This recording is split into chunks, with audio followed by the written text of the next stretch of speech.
Au rayon pêche, les paniers sont de sortie. À 3 jours de la marée du siècle, dans ce magasin spécialisé, les outils de pêche à pied partent comme des petits pains et il y en a pour tous les goûts.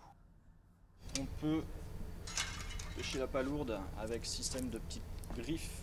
Donc, ce qui est autorisé chez nous en Loire-Atlantique, c'est la griffe 3 dents. Avec toute notre gamme de produits, donc on peut pêcher aussi bien de la palourde, de la coque, des huîtres, des moules, des crabes et éventuellement de la crevette. Et même les poissons dans les rochers avec cette fouine à congre, sans oublier ces paniers qui indiquent les tailles et les quantités réglementaires pour préserver la ressource. Parce qu'on attend des milliers de pêcheurs ce week-end sur nos côtes. Ce loisir remporte un succès grandissant ces dernières années, mais il n'est pas sans risque. Les pêcheurs les plus aguerris dispensent régulièrement des conseils de prudence aux débutants.